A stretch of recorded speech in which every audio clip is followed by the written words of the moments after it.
Nous étions en convention à l'église Bethel Mikondo.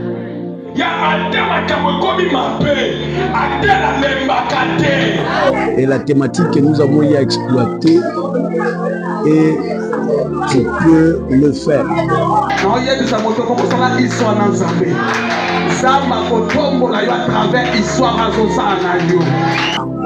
Nous croyons à la capacité que Dieu a placée dans tout temps chacun de nous. Et on a essayé de mettre certains principes que les enfants de Dieu doivent connaître, de manière à ce que l'on arrive à faire ce que nous sommes appelés à faire. C'est comme ça que le premier jour, nous avons dit à l'église que l'Éternel nous a doté la mission comme cela a été le cas avec Samson dans Juge chapitre 13 verset 5, qu'il avait la mission de délivrer son peuple du main des Philistins.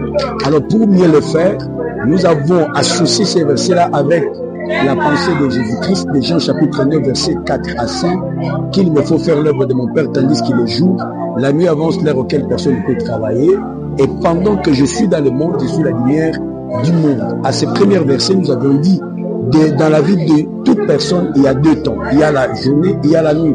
La journée, c'est le temps où vous êtes dans toute votre vigueur. Vous avez toute votre force.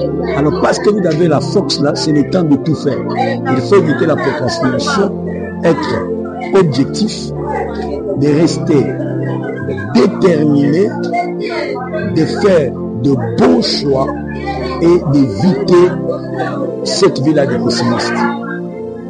Car la nuit va venir. La nuit, nous l'avons répartie en 3 points, en 3 phases. Nous avons dit que la nuit dans la vie d'une personne viendra quand tu tomberas malade. Tu pourras aussi mourir. Et aussi la vieillesse, c'est le temps du soir. Alors quand ce temps-là viendra, c'est l'heure auquel personne ne peut travailler. Donc, tu dois profiter aujourd'hui à tout faire parce que le monde t'attend. Le monde t'attend.